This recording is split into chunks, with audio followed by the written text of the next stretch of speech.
Nous accueillons tous les trois groupes ce soir.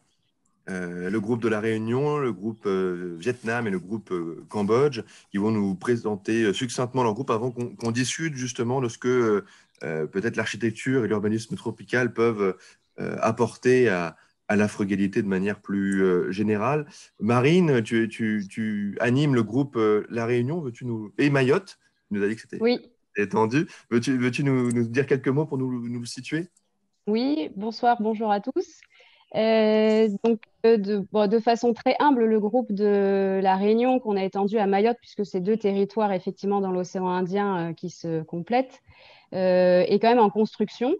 Donc, je profite aussi de la parole pour faire un appel à intérêt pour essayer de vraiment construire un groupe sur cette thématique, même si effectivement à La Réunion, on a quand même un nombre de signataires important du manifeste et ce qui est assez intéressant, qui sont des professionnels de l'acte de construire ou pas. À La Réunion, on a une dynamique assez importante sur cette question du bioclimatisme à l'échelle de notre territoire tropical, qui est autant par des professionnels que par des initiatives individuelles. Donc voilà, il y a eu des rencontres forcément plus ponctuelles lors d'événements comme le jury du OFF du DD ou des journées de l'architecture. Mais voilà, aujourd'hui, l'idée, ce serait vraiment de construire un groupe qu'on a étendu aussi à Mayotte pour essayer effectivement de fédérer, de rassembler ses forces et ses envies sur un territoire qui est quand même dynamique sur cette question. Et de faire connaître aussi, il y a aussi une question qui est importante et qui est ressortie de nos discussions, c'est faire aussi connaître ces enjeux et ces pratiques au plus grand nombre. Donc voilà, donc aujourd'hui, on est dans une co-construction sur un territoire qui reste assez dynamique sur cette question de l'architecture écologique, bioclimatique et frugale. Merci Marine. Alors comment ça se passe au Vietnam, Charles? Est-ce que la situation est similaire ou bien distincte? Explique-nous. Alors, bonsoir à tous. Pour le Vietnam, on va dire qu'on est donc de l'autre côté du globe, avec un contexte quand même très différent de la métropole ou des régions françaises d'outre-mer. Et donc, on parle d'un pays de pas loin de 100 millions d'habitants, en plein essor, économie en plein boom. Covid ou pas Covid, voilà, l'économie est en plein essor. Et donc, la question de la frugalité, c'est vrai que c'est un peu, on peut dire, à la marge.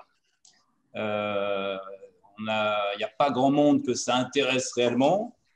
Mais depuis 3 ans, on sent qu'avec les problèmes d'urbanisation un peu sur le modèle des années 70 en Europe, avec le niveau de pollution de l'air qui commence à être vraiment problématique à Hanoï ou Saigon, avec tous ces problèmes de trafic, la voiture qui arrive, qui n'existait pas et qui crée des bouchons, etc., problèmes de transport. Donc, il y a un début d'intérêt, on va dire, pour la ville résiliente. Donc, on a notre groupe à Hanoï, qui est mené par AREP et Olivier Dos, qui travaille sur ces questions d'urbanisme résilient, hein, sachant que la ville, à l'horizon 2030, produit la moitié des gaz à effet de serre du Vietnam. Donc, énorme enjeu, qui est encore très peu considéré. Donc, il y a les bailleurs de fonds type AFD, etc., qui poussent pour que les développeurs et les gouvernements, en fait, commencent à faire des actions concrètes et bloquer des projets qui peuvent être qui endommagent trop l'environnement.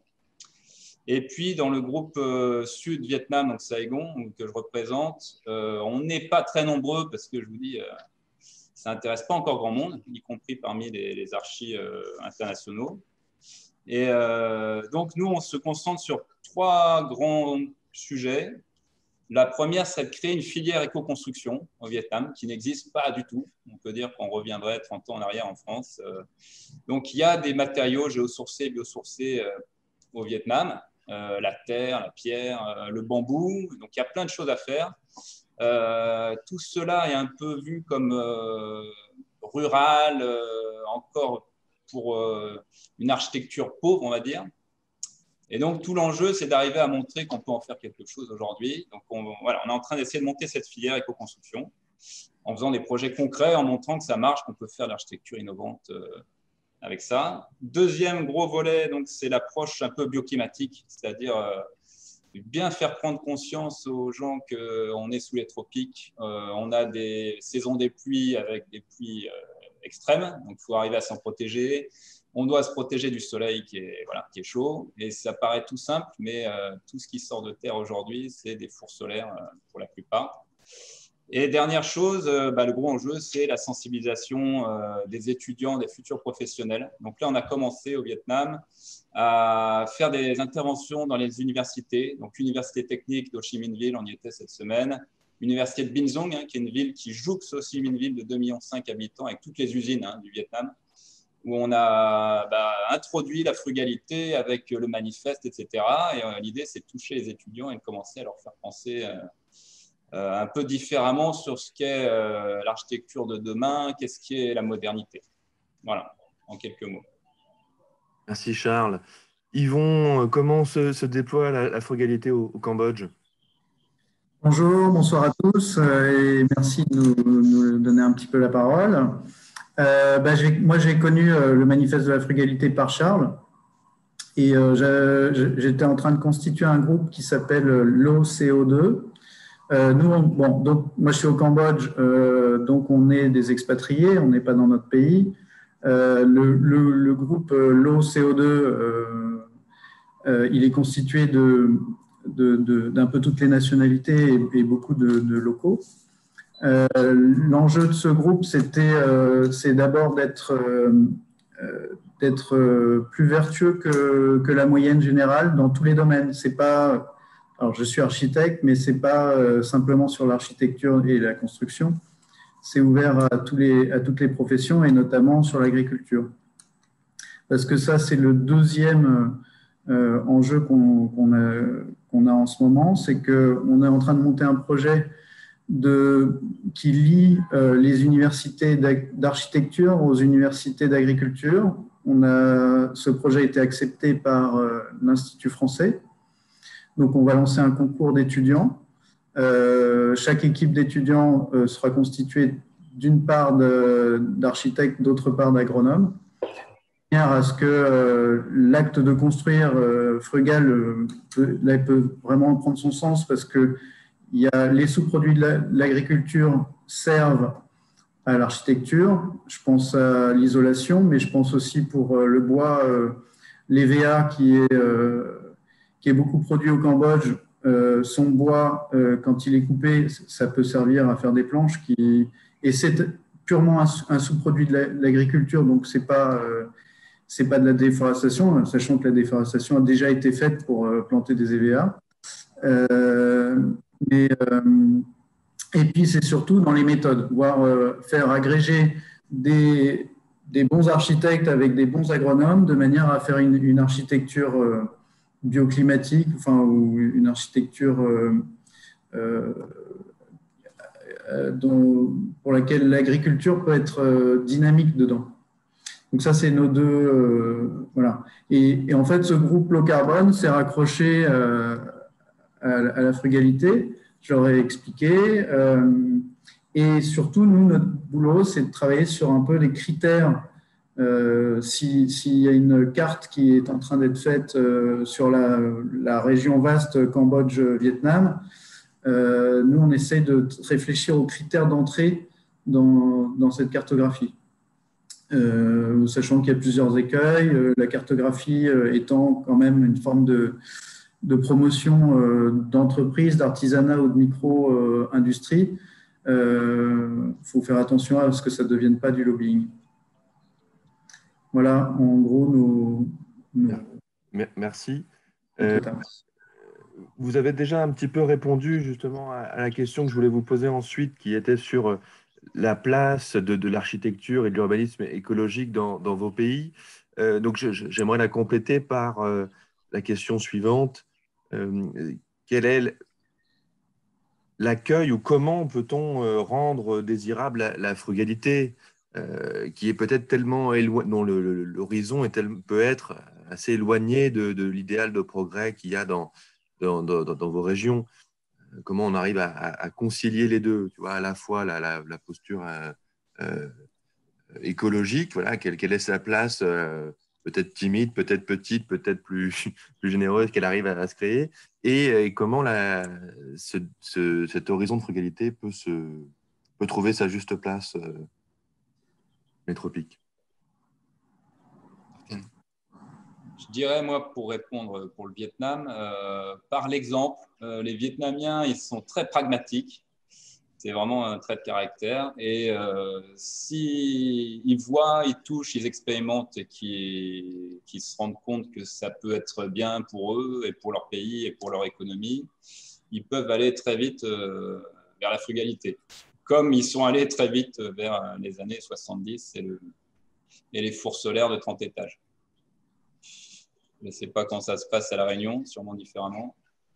À La Réunion, donc forcément, il y a quand même un accueil qui est assez favorable depuis une dizaine, quinzaine d'années sur les équipements publics qui ont été effectivement un peu portés dans cette volonté on va dire, de frugalité au début énergétique. On est aussi dans des territoires, faut aussi se dire que c'est une problématique aussi d'insularité, autant de matériaux que d'énergie sur La Réunion et Mayotte. Et donc, du coup, voilà, forcément, il y a des équipements publics d'ampleur ou des opérations de logement collectif qui ont quand même été portées dans cette dynamique de bâtiments bioclimatiques tropical. Donc, aujourd'hui, en fait, ça correspond en fait à une nécessité. C'est qu'on a tous chaud et on a tous envie d'avoir aussi un confort de vie au quotidien, donc à la fois dans des opérations de logement collectif que dans des équipements de type d'enseignement culturel et autres. Forcément, je ne vais pas faire il y a encore une grande partie de programmes privés qui a encore du mal à se mettre dans cette dynamique. Mais aujourd'hui, avec un peu d'expérience, il y a déjà des bâtiments qui ont été construits. Donc, il y a des enfants qui vont dans des écoles qui ont des cours ombragés, qui n'ont pas chaud dans leur classe, etc. Donc, on se retrouve quand même avec maintenant un petit retour d'expérience jeune, mais qui permet quand même de montrer la nécessité de cette pratique. Donc, ce qui porte à essayer autant de former les étudiants à l'école d'architecture que les professionnels du bâtiment, nos élus, etc. Donc, ce n'est pas encore voilà, la totalité de la production sur l'île. Mais en tout cas, voilà, on se retrouve quand même avec une nécessité à devoir se lancer dans cette démarche qui commence quand même à être comprise. Pour rebondir un peu là-dessus sur la question du chaud, parce que c'est ça la question qui se pose dans nos climats tropicaux. Il y a 20 ans, il n'y avait pas la clim au Vietnam, quasiment inexistant. Et puis, depuis 10 ans, il n'y a presque plus de bâtiments sans clim. Et en fait, on est passé du rien à tout en une décennie. Et donc, sans avoir du tout les compétences pour comment on modifie l'architecture si on la climatise. Donc aujourd'hui, c'est pour ça je parle de fours solaires, parce que finalement, au Vietnam, les modes de construction sont restés les mêmes. On a juste ajouté une clim dedans, d'où des déperditions énormes, des consommations énergétiques folles. Et donc, il y a tout un enjeu il y a une vraie différence après de ce qui est possible de faire entre les villes et la campagne dans nos mégalopoles. Hein. Saigon, c'est 10 millions d'habitants. Hanoï, c'est 8. Malheureusement, ça devient difficile de ventiler naturellement un bâtiment en ville à cause de la pollution sonore, je dirais, beaucoup, à cause de la qualité de l'air qui est devenue très mauvaise depuis 3 ans, hein, c'est assez récent, et puis à cause des îlots de chaleur qui sont partout, il n'y a plus de nature. Donc, dès qu'on peut le faire en dehors des villes, on peut encore très bien se passer de clim. En ville, tout l'enjeu, c'est comment réduire les besoins de climatisation. Donc, c'est tout le système, le principe des doubles toitures ventilées, des doubles façades ventilées, et en gros, mettre à l'ombre l'architecture, puis petit à petit, éventuellement, l'isoler, pour qu'il y ait moins de déperdition. Donc là, il y a tout un savoir qui n'est pas encore là et qui est indispensable. Je rajouterais effectivement qu'en plus du travail où il y a peut-être effectivement, on commence à avoir des retours d'expérience sur le travail du bâti, donc c'est-à-dire Alain Bornara, il en a très bien parlé la semaine dernière, mais sur le travail de l'enveloppe, de la protection solaire, etc. Aujourd'hui, nous, on se rend compte effectivement qu'il y a un enjeu sur l'échelle un petit peu plus large de l'îlot et de la ville, avec des problématiques effectivement Je pense que c'est la même chose pour Charles et Yvon. Autant on peut manquer d'eau pendant une longue période, autant on peut en avoir en abondance avec des problèmes aussi de ruissellement, d'urbanisme qui ne prend pas en compte la perméabilité des sols, un étalement urbain. Donc ça, on se retrouve, nous, à La Réunion, avec potentiellement une petite expertise sur les bâtiments, mais avec une grosse problématique à l'échelle du territoire, où en fait, là, c'est vraiment de l'aménagement à la politique et de façon plus générale, quoi, que juste l'acte de construire du bâtiment, quoi. Là, je pense qu'Yvon a des choses à dire peut-être sur Phnom Penh, parce que tout est encore possible à Phnom Penh, ce qui n'est plus vraiment le cas à Saigon et à Hanoï, sans être pessimiste. Donc, Yvon, peut-être parle-nous de Phnom Penh et des possibilités de ville résiliente pour cette mégapole aussi. Je reviens sur deux choses qui ont été dites. En fait, c'est effectivement le Cambodge, comme le Vietnam, on ne va pas les convaincre avec des longs discours, on va les convaincre avec une expérience, avec quelque chose de très pragmatique, très, très visible, et qui est entouré d'un côté de rizières et de l'autre côté, en fait, de l'autre côté du fleuve, un peu comme Hanoï, il y a la possibilité d'avoir beaucoup de maraîchage.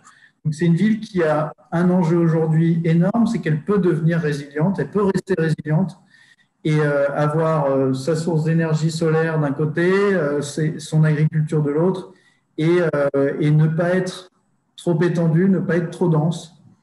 Et j'espère, pour que donner un maximum d'informations à tous nos amis dirigeants ici. Merci beaucoup à tous les trois.